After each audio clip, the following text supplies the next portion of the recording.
اردو شاعری کے آسمان پر احمد فراز کا نام کسی تعارف کا محتاج نہیں۔ ان کی شاعری نے محبت، درد اور انقلابی خیالات کو نیا انداز دیا، مگر ان کی زندگی کے کئی پہلو ایسے ہیں جو کم ہی لوگوں کو معلوم ہے۔ آج ہم احمد فراز کی زندگی کے ان گوشوں پر روشنی ڈالیں گے جو عام طور پر سامنے نہیں آئے۔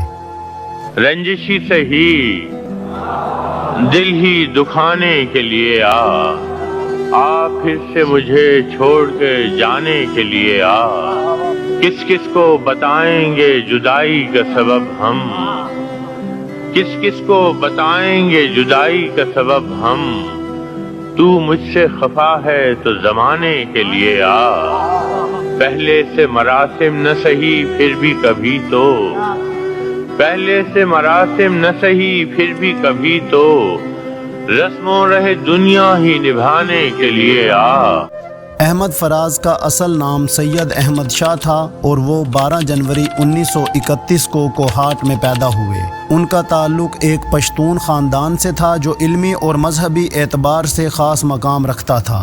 ان کے والد سید محمد شاہ بروہی ادب سے گہرا تعلق رکھتے تھے اور فارسی اور اردو کے شاعر تھے۔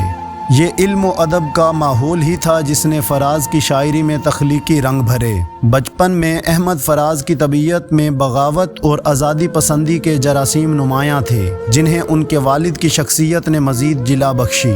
ان کے والد نے ہمیشہ انہیں حق گوئی اور صاف گوئی کا درس دیا جو آگے چل کر ان کی شاعری کا خاصہ بن گیا۔ احمد فراز نے ابتدائی تعلیم کوہاٹ سے حاصل کی، لیکن جلد ہی ان کا خاندان پشاور منتقل ہو گیا، جہاں فراز نے ایڈورڈز کالج اور پشاور یونیورسٹی سے اعلیٰ تعلیم حاصل کی۔ یونیورسٹی کے دنوں میں فراز کو ایسے دوست اور اساتذہ ملے جو خود بھی ادبی دنیا کے ستارے تھے۔ یہیں پر ان کی ملاقات اردو کے مشہور شاعر قیوم نظر سے ہوئی، جنہوں نے فراز کی شاعری کو نہ صرف سراہا بلکہ ان کی رہنمائی بھی کی۔ احمد فراز کے دوستوں کا کہنا ہے کہ وہ اپنی جوانی کے دنوں میں بہت کم گو اور سنجیدہ شخصیت کے حامل تھے، مگر جب وہ کاغذ قلم اٹھاتے تو ان کے جذبات اور خیالات ایک طوفان کی صورت میں اظہار پاتے۔ سنا ہے لوگ اسے آنکھ بھر کے دیکھتے ہیں، سو اس کے شہر میں کچھ دن ٹھہر کے دیکھتے ہیں، سنا ہے ربط ہے اس کو خراب حالوں سے، سو اپنے آپ کو برباد کر کے دیکھتے ہیں، سنا ہے بولے تو باتوں سے، سنا ہے بولے تو باتوں سے پھول جھڑتے ہیں، یہ بات ہے تو چلو بات کر کے دیکھتے ہیں، سنا ہے حشر ہیں اس کی غزال سی آنکھیں، سنا ہے اس کو ہرن دشت بھر کے دیکھتے ہیں، اب اس کے شہر میں ٹھہریں کہ کوچ کر جائیں، اب اس کے شہر میں ٹھہریں کہ کوچ کر جائیں، فراز آؤ ستارے سفر کے دیکھتے ہیں۔ ان کے قریبی دوستوں کے مطابق فراز نے اپنی زندگی کے کئی نشیب و فراز کو شاعری کے ذریعے بیان کیا جنہیں عام لوگوں تک پہنچنے نہیں دیا گیا۔ محبت احمد فراز کی شاعری کا مرکز و محور رہی ہے۔ ان کی پہلی کتاب تنہا تنہا جب شائع ہوئی تو اس نے اردو ادب میں ایک ہلچل مچا دی۔ فراز کی شاعری میں محبت کی شدت، غم کی گہرائی اور زندگی کی تلخیوں کا بیان تھا۔ ان کے اشعار میں ایک انوکھا درد تھا جو پڑھنے والوں کو اپنے سحر میں جکڑ لیتا تھا۔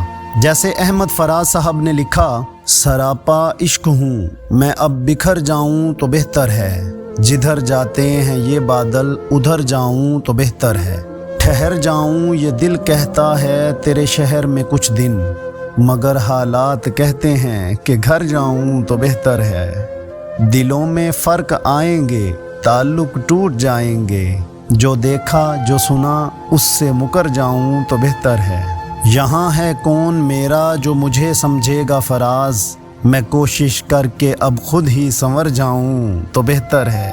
فراز کی شاعری میں ایک بے نام محبت کا ذکر بار بار آتا ہے۔ کہا جاتا ہے کہ ان کی جوانی میں ایک خاتون سے محبت ہوئی تھی، مگر وہ محبت کبھی اپنے انجام کو نہ پہنچ سکی۔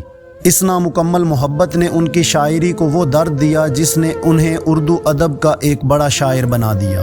احمد فراز نے اپنے ادبی سفر میں کئی بڑے اعزازات حاصل کیے۔ ان کی کتابیں درد آشوب، پس انداز، موسم اور شجر کو اردو ادب میں اعلیٰ مقام حاصل ہوا، مگر اس عظیم شاعر کی زندگی میں ذاتی مشکلات بھی کم نہ تھیں۔ فراز کی ذاتی زندگی میں مشکلات کا آغاز اس وقت ہوا جب ان کی شادی کامیاب نہ ہو سکی۔ ان کی ازدواجی زندگی میں کشیدگی نے ان کے تخلیقی عمل پر گہرا اثر ڈالا۔ ان کے بیٹے شبلی فراز کے مطابق فراز کی شاعری میں دکھ اور غم کا جو عنصر ہے وہ ان کی ذاتی زندگی کی مشکلات کا عکاس ہے۔ احمد فراز نے اپنی شاعری کے ذریعے ہمیشہ حق اور سچ کی بات کی۔ جنرل ضیاء الحق کے دور میں جب جمہوریت پر قدغن لگائی گئی تو فراز نے اپنے قلم کو ایک ہتھیار کے طور پر استعمال کیا۔ ان کی نظمیں اور غزلیں حکومت وقت پر کڑی تنقید تھی، جس کے نتیجے میں انہیں جلا وطنی اختیار کرنی پڑی۔ سے پہلے کہ بے وفا ہو جائیں، کیوں نہ اے دوست ہم جدا ہو جائیں، تو بھی ہیرے سے بن گیا پتھر، ہم بھی کل جانے کیا سے کیا ہو جائیں، اب اگر تو ملے تو ہم تو اس سے ایسے لپٹیں تیری قبا ہو جائیں، بندگی ہم نے چھوڑ دی ہے فراز، کیا کریں لوگ جب خدا ہو جائیں۔ جلا وطنی کے دنوں میں احمد فراز کو شدید مالی مشکلات کا سامنا کرنا پڑا۔ وہ ایک ادبی شخصیت کے طور پر تو مقبول تھے، مگر جلا وطنی کے دوران انہوں نے اپنی زندگی کے کئی پہلوؤں پر خاموشی اختیار کی۔ ان کی شاعری میں جلا وطنی کا درد اور اپنے وطن کی یادیں صاف دکھائی دیتی ہیں۔ احمد فراز نے اپنی زندگی کے آخری دنوں میں بھی شاعری کو جاری رکھا۔ انہوں نے غزل بہانہ کروں اور خواب گل پریشان ہے جیسی کتابیں تخلیق کیں۔ 25 اگست 2008 کو احمد فراز اس دنیا سے رخصت ہو گئے، مگر ان کا ادبی ورثہ آج بھی اردو ادب کا ایک قیمتی سرمایہ ہے۔ ان کی وفات کے بعد ان کے خاندان نے ان کی غیر مطبوعہ شاعری کو شائع کرنے کا ارادہ کیا، مگر بعض وجوہات کی بنا پر یہ ممکن نہ ہو سکا۔ کہا جاتا ہے کہ فراز نے اپنی زندگی کے آخری دنوں میں ایسے کلام تخلیق کیے جو آج بھی لوگوں کے سامنے نہیں آئے۔ ان کا یہ کلام ان کی شخصیت کے ان گوشوں کو آشکار کرتا ہے جو عام طور پر لوگوں کی نظروں سے اوجھل رہے۔ اس بن کر بھی نہیں ساتھ نبھانے والا، وہی انداز ہے ظالم کا زمانے والا، اب اسے لوگ سمجھتے ہیں گرفتار میرا، سخت نادم ہے مجھے دام میں لانے والا، میں نے دیکھا ہے بہاروں میں چمن کو جلتے، ہے کوئی خواب کی تعبیر بتانے والا، تم تکلف کو بھی اخلاص سمجھتے ہو فراز، دوست ہوتا نہیں ہر ہاتھ ملانے والا۔ احمد فراز کی زندگی ایک ایسی داستان ہے جس میں محبت، درد اور بغاوت کا رنگ ہے۔ ان کی شاعری نے اردو ادب کو نہ صرف نئی بلندیوں پر پہنچایا بلکہ ان کی زندگی کے ان گوشوں کو بھی ہمارے سامنے لایا جنہیں عام طور پر نظر انداز کیا گیا۔ احمد فراز آج ہمارے درمیان نہیں، مگر ان کا کلام، ان کی سوچ اور ان کی جد و جہد ہمیشہ ہمارے دلوں میں زندہ رہے گی۔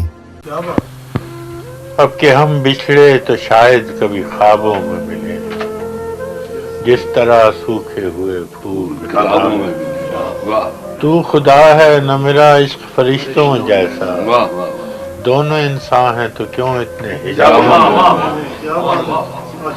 میں، غم دنیا بھی غم یار میں شامل، نشہ بڑھتا ہے شرابیں جو شرابوں میں ملیں، ڈھونڈ اجڑے ہوئے لوگوں میں وفا کے موتی، یہ خزانے تجھے ممکن ہے خرابوں میں ملے، اب نہ وہ ہے نہ وہ تو ہے نہ وہ ماضی ہے فراز، جیسے دو شخص تمنا کے سرابوں میں۔